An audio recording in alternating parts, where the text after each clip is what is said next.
The desert heat in Nevada wasn't an enemy. For Captain Maya, it was a blank, quiet space. A place where the wind and the sun were the only things demanding anything from her. The brass called it mandatory leave. She knew it was a cooling-off period. Her last official report had too many questions, not enough neat answers.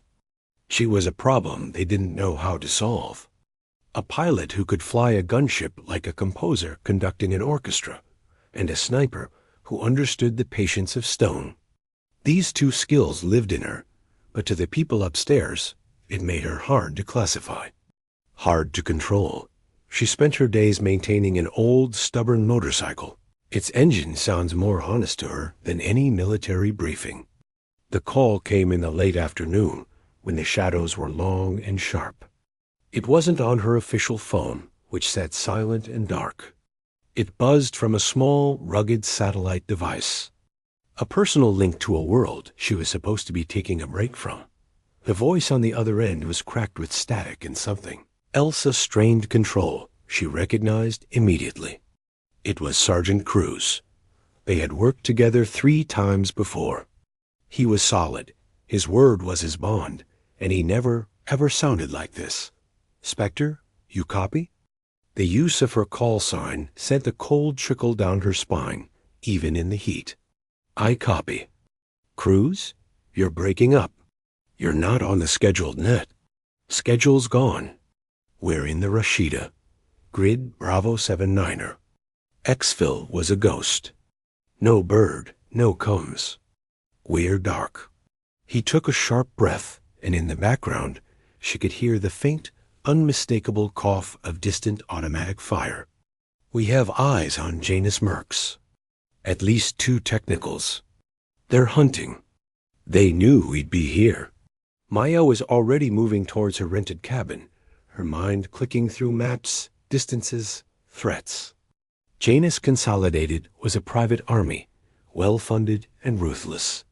Your contingency? Rally Point Delta? Compromised. They're between us and it? We're holed up in some rocks, calling it the Leviathan's bones. Water's low. Ammo lower. One man took a round in the leg. The transmission faded for a second. "Command isn't answering our hails, Spectre. It's like we're not even here anymore." A cold, hard knot formed in her stomach. It was a feeling she knew. A old, bitter acquaintance. "I hear you. Stand by. Do not move. I will make contact." She switched devices, pulling out her secure military-issue phone. The connection to the Joint Special Operations Command was crystal clear.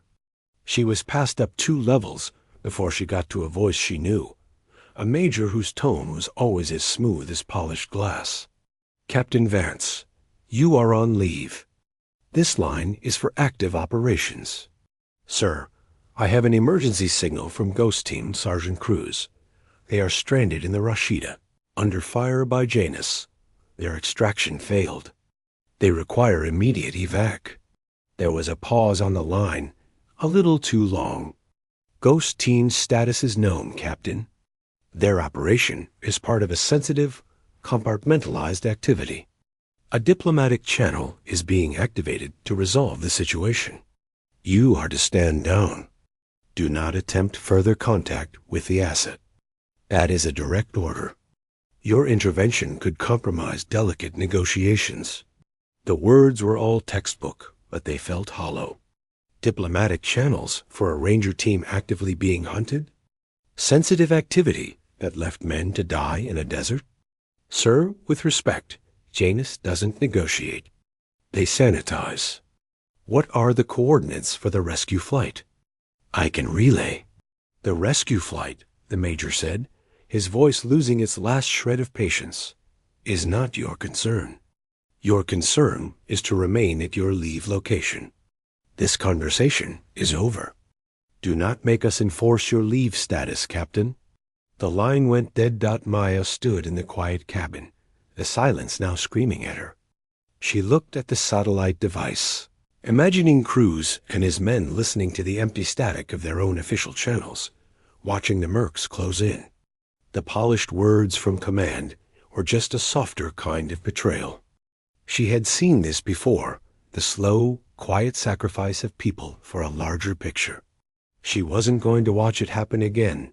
Now her mind shifted from soldier to something else, something more primal and determined. She wasn't a captain anymore. She was a person who knew someone was in trouble. She opened her laptop, not to military portals, but to personal ones.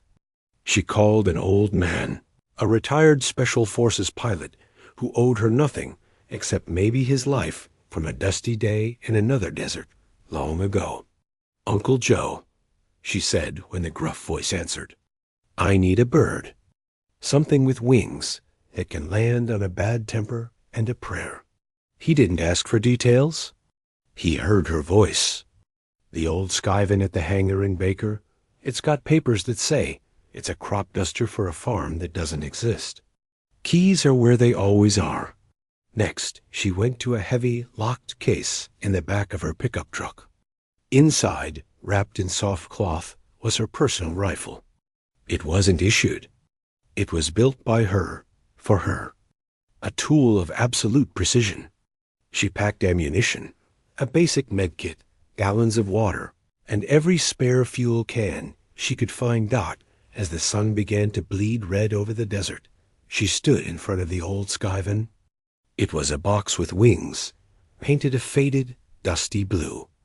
It looked clumsy, but she knew its secret. It could land on a short, rough strip of nothing. It was her only chance. She wasn't thinking about orders or courts-martial. She was thinking about a sergeant who called her by her call sign when the world went quiet.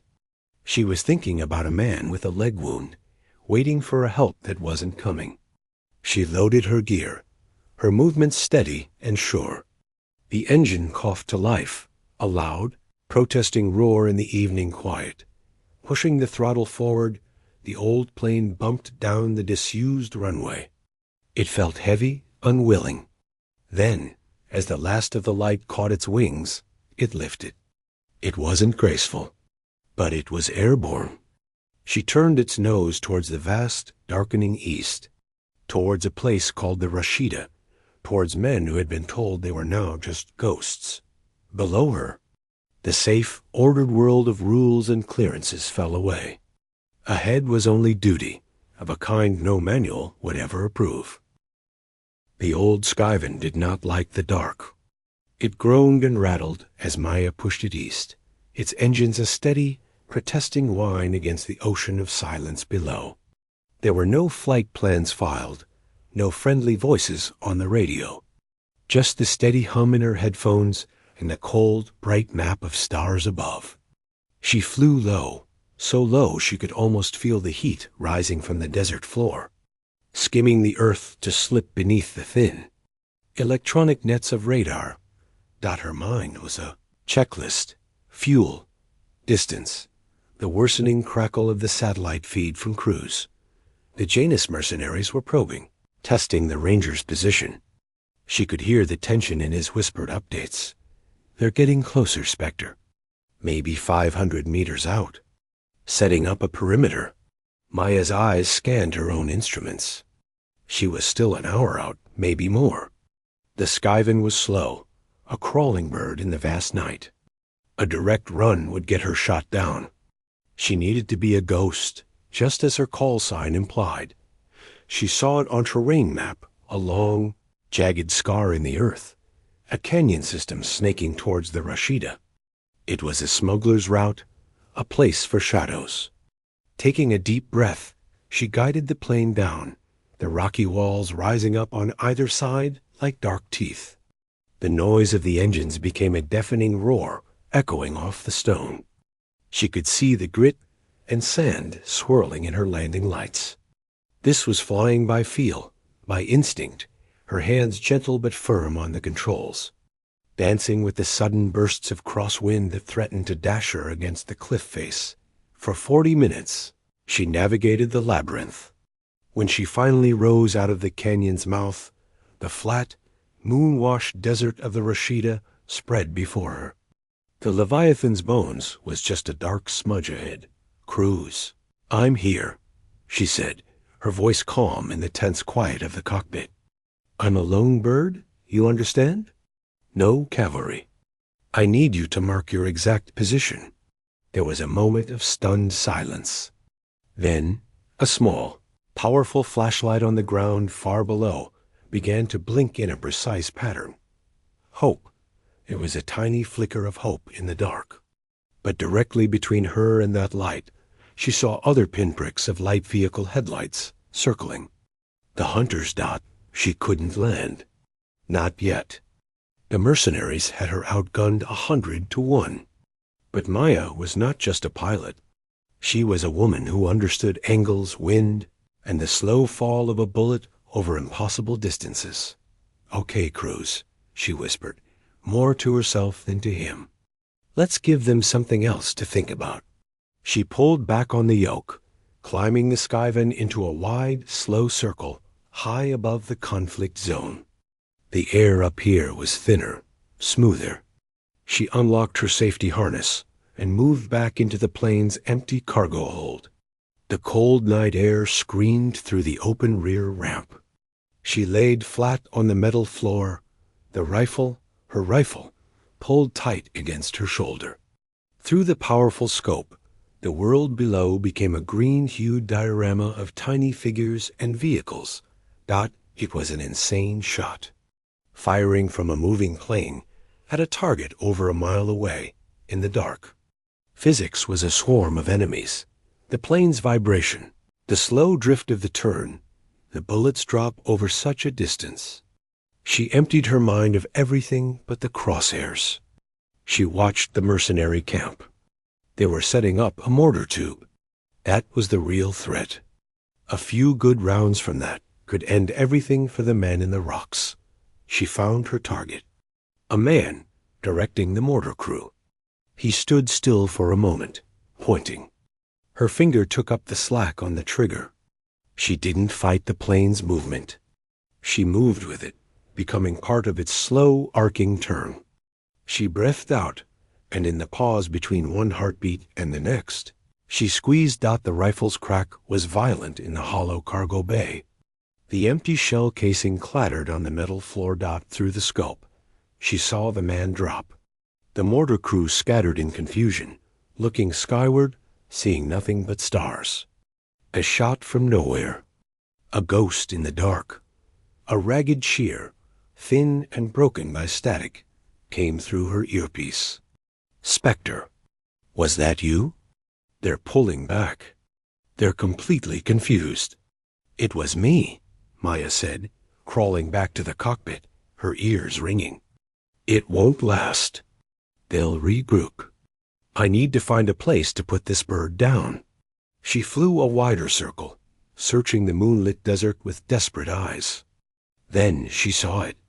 A long, dry riverbed, a wadi about 8 miles from the bones. Its floor was hard-packed sand and stone, and it was wide enough. It was a risk. A huge risk. But it was the only chance. "New plan," she transmitted. "I'm landing to the west, in a wadi. You need to move to me. Can you move?" The silence that followed was heavy. Then Cruz came back, his voice strained. "The wounded one can't walk. We'll have to carry him. It's 8 miles of open desert with hunters in it. It's a hard ask, Spectre." Maya felt the weight of it all pressing down.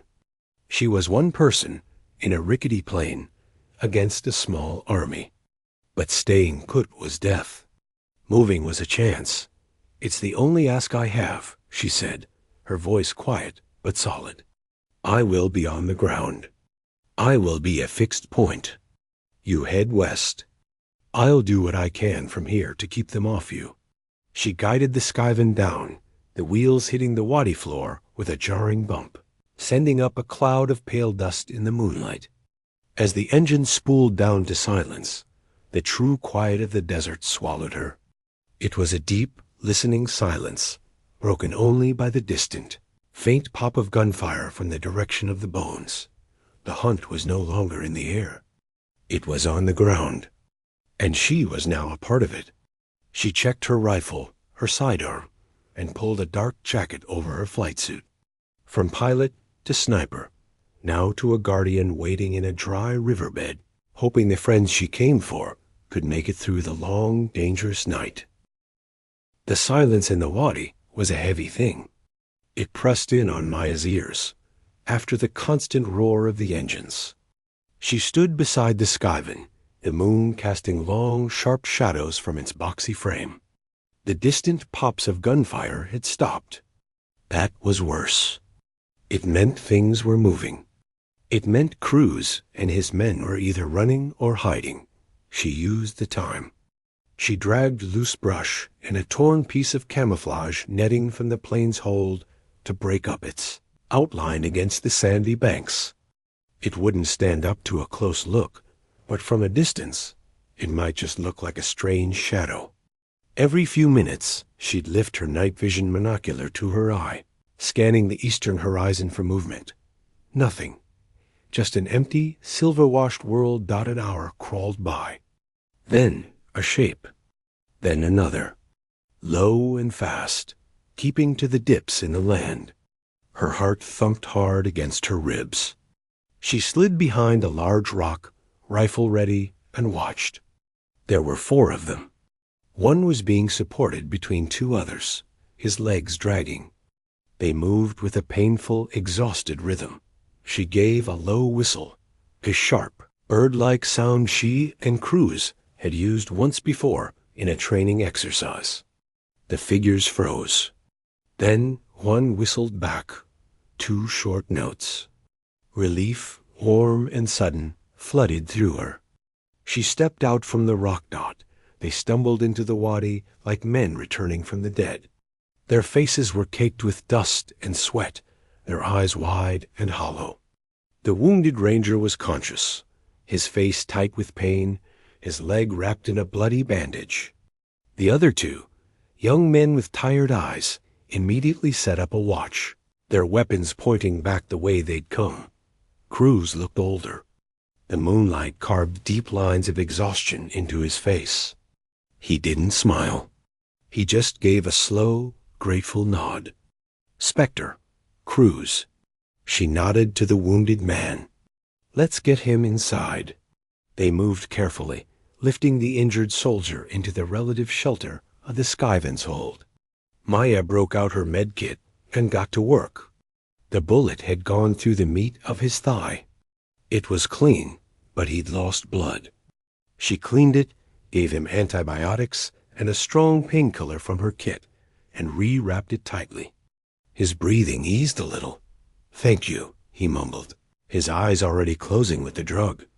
"Don't thank me yet," Maya said softly. Outside, Cruz was gulping water from one of her cans. He wiped his mouth. "They're coming. They lost us for a while in some rocks, but they have trackers. Dogs, maybe. They'll find this wadi." Maya sat down on the sand, facing him. "Okay, time for truths. Why? Why did command cut you loose?" This wasn't a mistake. Cruz looked at his 2 men, then back at her. The trust was absolute, forged in other bad places. He pulled a small, hardened metal case from a pouch on his vest. "It was scorched on one side. We were sent to get this. It's the data core from a surveillance drone that went down. The official story is a mechanical fault over hostile territory." He tapped the case. "The truth is, the drone was shot down. It saw something it shouldn't have. Janus forces, wearing no insignia, testing a new nerve agent on a remote village. A test to see how it worked in the heat." Maya felt cold. "That's a war crime." "It gets worse," Cruz said, his voice flat. "The funding for the chemical, the logistics for Janus. It traces back to a black program. A ghost budget inside our own Department of Defense. Codename Clean Sweep. The pieces, ugly and sharp, began to click together in Maya's mind. So you were sent to clean up the evidence. And then someone decided the easiest way to clean it up completely was to clean up us. Cruz finished. He looked at the core. We were the loose ends. Our exfil route was given to Janus. We were supposed to just disappear, blamed on local insurgents. A tragic loss. The man running clean sweep is a JSOC liaison, Colonel Thorne. The name hung in the air. Maya knew of him. A politician in uniform, always smooth, always talking about the bigger strategic picture. Her call with command replayed in her head, the polished refusal, the cold order to stand down. They weren't just abandoning Cruz. They were feeding him to the wolf to protect their secret. So it's not just Janus hunting us, Maya said, the full weight of it settling on her. Cruz shook his head. Thorne can't risk this core getting out. He'll have sent a cleanup team. Our own people. They'll be quieter, better. They'll make sure nothing and no one leaves this desert. Just then, the younger ranger on watch hissed a warning. He pointed east. On the horizon, a faint, dirty glow of headlights was visible, bouncing over the rough land. Not one vehicle, but several. Then, from the north, a different light. A single set, moving slowly, deliberately. Not the bouncing chase of Janus trucks. A steady, professional advance. Two fronts, Cruz whispered. Janus from the east. Cleanup team from the north. Panic was a luxury they couldn't afford. Maya's mind, trained for chaos, clicked into a cold, clear space. The Skyvan was useless now. They were trapped in a bowl of sand and rock. We can't outrun them in the open, she said. And we can't hold this position. They'll flank us. She pointed to the western end of the wadi, where it narrowed and turned. There, we move to the bend. It funnels them, makes them come to us a few at a time.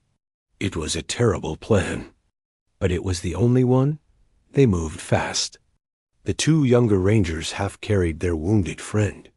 Maya and Cruz gathered the vital gear, the water, the ammo, the metal case.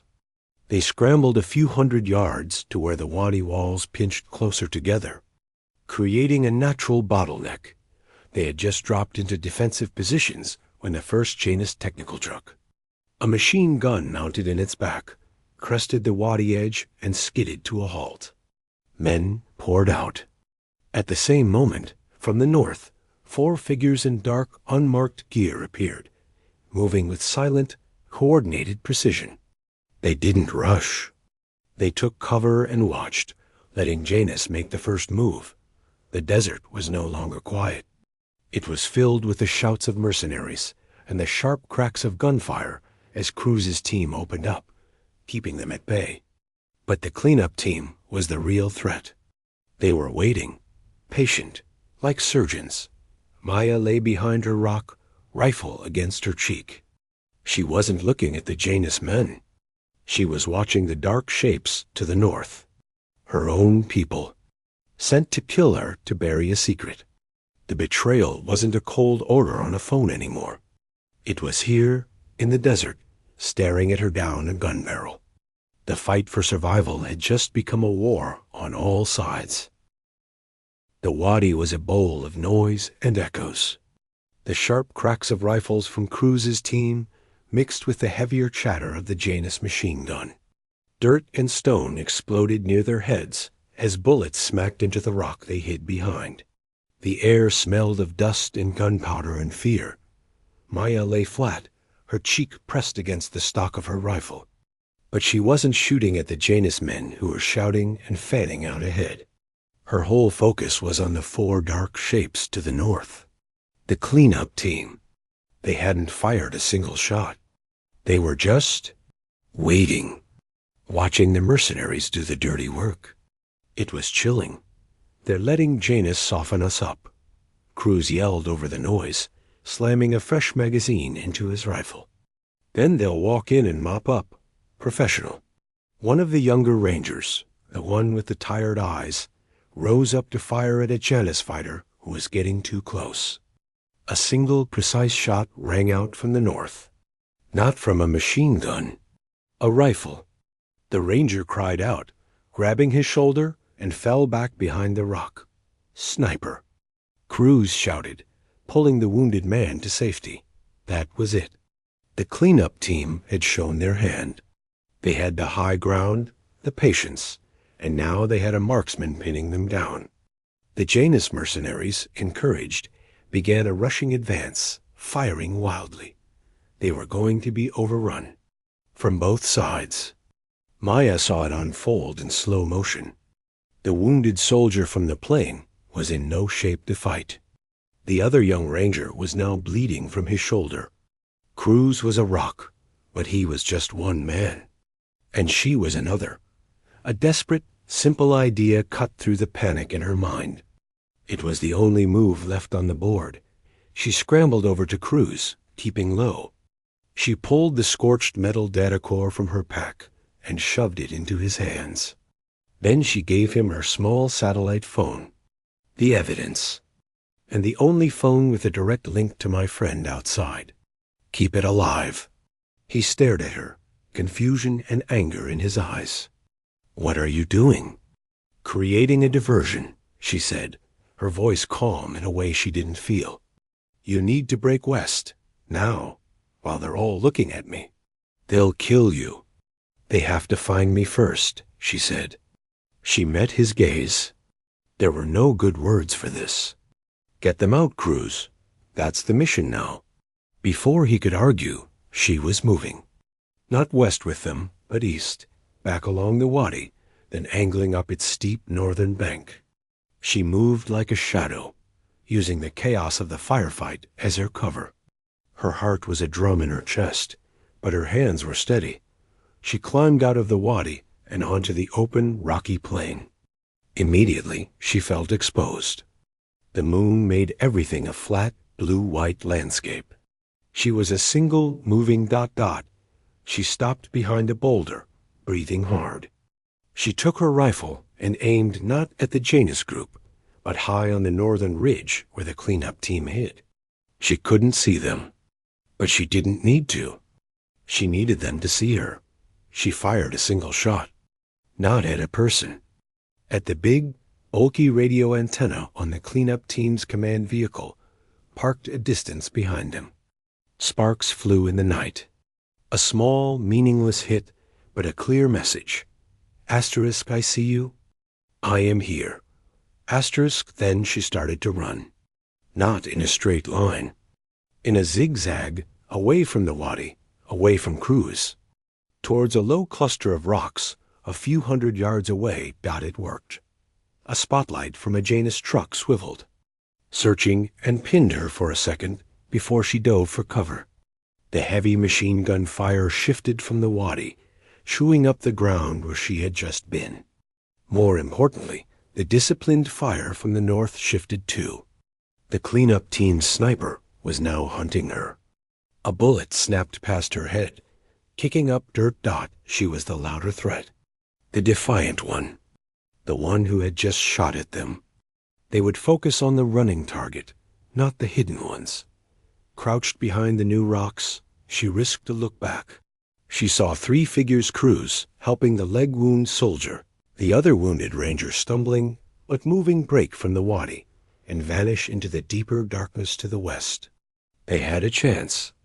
Her job now was to buy time, to be the most interesting, annoying, dangerous thing in the desert. She found a crack between 2 rocks, a narrow firing lane that pointed back towards the cleanup team's position. She breathed, slowing the world down. The fear was still there, but it was fuel now. She saw a glint of glassoscope. She aimed, exhaled, and fired. The glint vanished. She didn't know if she hit the man or just scared him. It didn't matter. She had stopped their advance for a precious minute. The Janus vehicles were rumbling closer, men spilling out. She was being surrounded. She fired again, hitting the front tire of a truck. It lurched and stalled. More confusion. Minutes stretched like rubber. She counted her shots. She had maybe 10 rounds left. Each one had to cost them time, make them stop, make them think. She heard the crunch of boots on gravel to her left. Too close. She swung her rifle, but a figure slammed into her, knocking the breath from her lungs. A Janus fighter, big, smelling of sweat and tobacco. They grappled in the dirt. Her rifle was useless. She clawed for the knife on her belt. He was stronger, his hand closing around her throat. With a last burst of strength, she drove her knee up. He grunted, his grip loosening for a second. It was enough. She brought the knife up and across. He cried out, falling back. She scrambled up, gasping. She had no cover here. The spotlight found her again, blinding her. This was it. She raised her empty rifle, a final, pointless act of defiance. Then, from the west, a new sound cut through the night. Not guns. The deep, groaning roar of an old, overworked aircraft engine. A single, wobbly set of landing lights appeared, coming in low and fast over the desert floor. It was the Skyvan. But she hadn't flown at dot as it buzzed over the Janus positions. A hail of gunfire erupted not from the plane, but from its open rear ramp. Crude, sweeping fire from a machine gun held by one of the young Rangers. It was wild, inaccurate, but terrifying. The spotlight shattered. Men dove for cover. The plane roared past, pulling up into a clumsy turn. It was a crazy, beautiful, desperate sight. Cruz had gotten to the plane.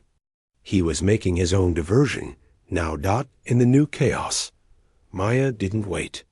She turned and ran, really ran, into the welcoming deep dark of the desert, leaving the circle of light and noise behind. The immediate danger was broken. But the desert was still vast, and the hunters were still many. The race was not over. But for the first time, they were running together. Maya ran until her lungs burned, and the chaotic noise behind her faded into a dull rumble. She found a shallow dip in the ground and dropped into it, pressing herself against the cold earth. The Skyvan's engine sound faded east, drawing the hunters away. Cruz was giving her a window.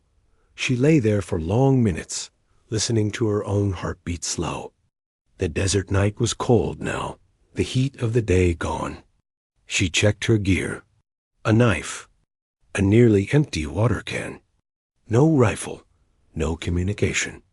She was a speck in the darkness dot. She had one goal, the alternate extraction point. An old, crumbling airstrip 60 kilometers to the southwest. Cruz knew it, too. It was their only shared hope now. She started walking, using the stars as her guide, moving with a slow, steady rhythm that ate up the miles without wasting energy. Dawn came. A pale pink light that revealed a world of endless, rolling sand and rock. It showed her she was alone. It also showed her the distant plumes of dust from vehicles, still searching. They were far apart, like beaters in a hunt. She was the quarry. The sun climbed, and the heat returned, a hammer on her back. She rationed her sips of water, knowing it wouldn't last. Her mouth felt full of cotton. Her mind started to play tricks. She saw mirages of shady trees, heard the faint, impossible sound of a flowing stream. She kept putting one foot in front of the other. It was late afternoon, the sun a glaring white orb when she saw it. A smudge on the horizon that slowly resolved into a broken line of crumbling concrete and a single, roofless shack. The airstrip. It looked like a forgotten skeleton. But there, near the shack, was movement. 3 figures. Her heart leapt. She forced her tired legs into a jog, her dry throat trying to call out, producing only a croak. It was them. Cruz and the 2 younger Rangers. The one with the leg wound was lying in the shade of the shack wall, pale but alive.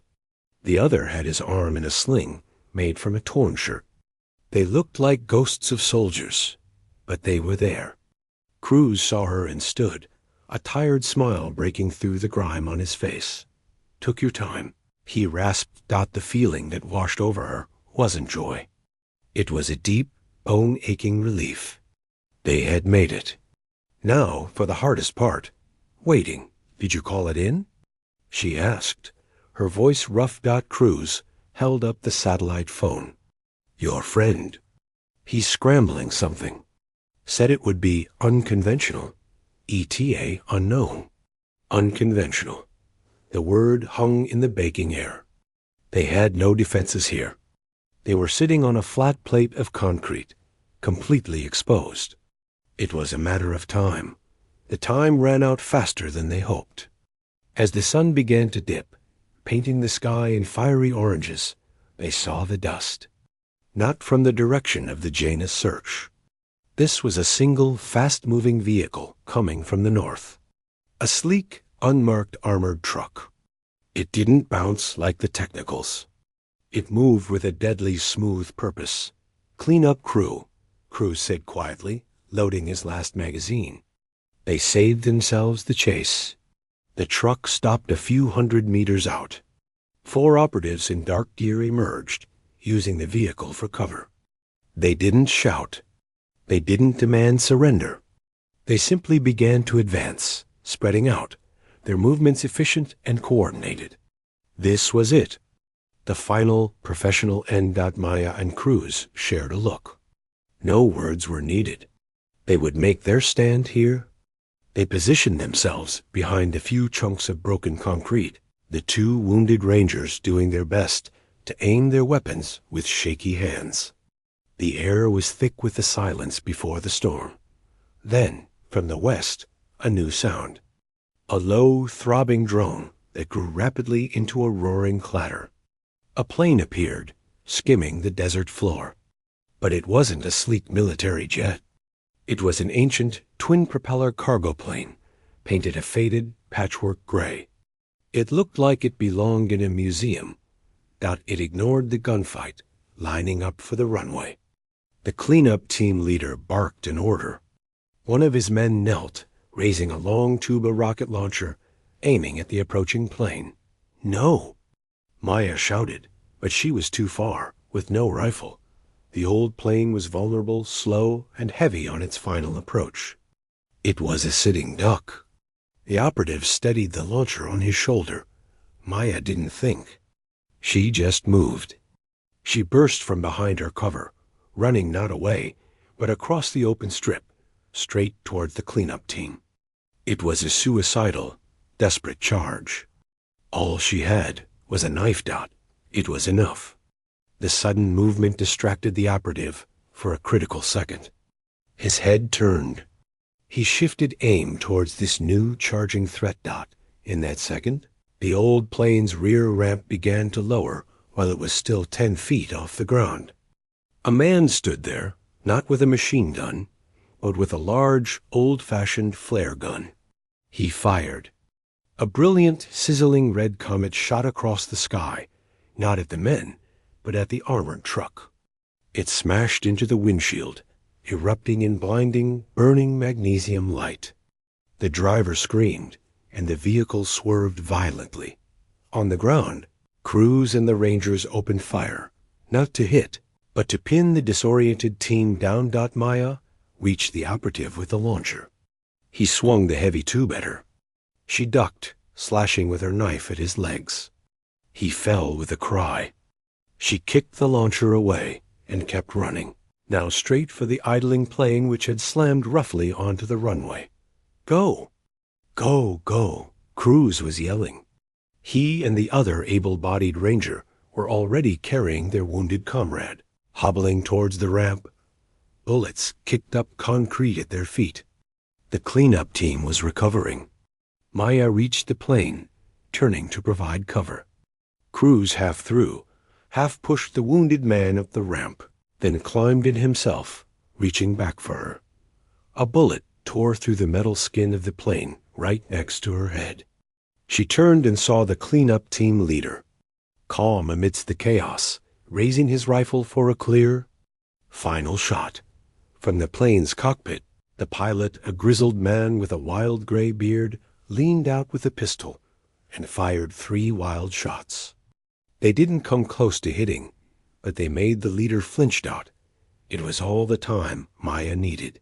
She took Cruz's hand, and he hauled her into the dark, roaring belly of the plane. The pilot shoved throttles forward. The old engine screamed in protest. The plane bounced down the ruined runway, bullets pinging off its tail, and then, somehow, it lifted into the burning sky.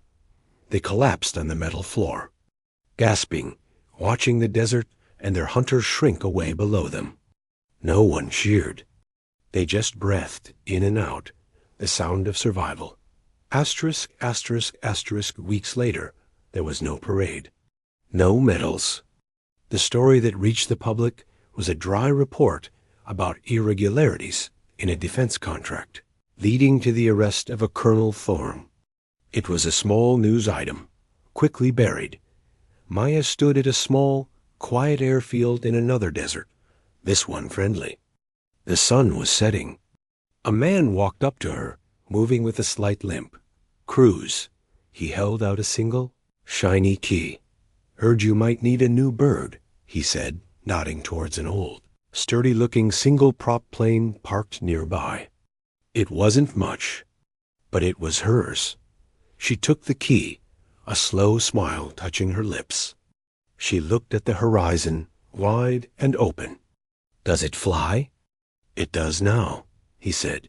She climbed in, started the engine, and taxied onto the runway. There were no orders coming through the headset. No crisis waiting. Just the sky ahead. She pushed the throttle forward, felt the wheels leave the earth, and turned towards the endless, free blue.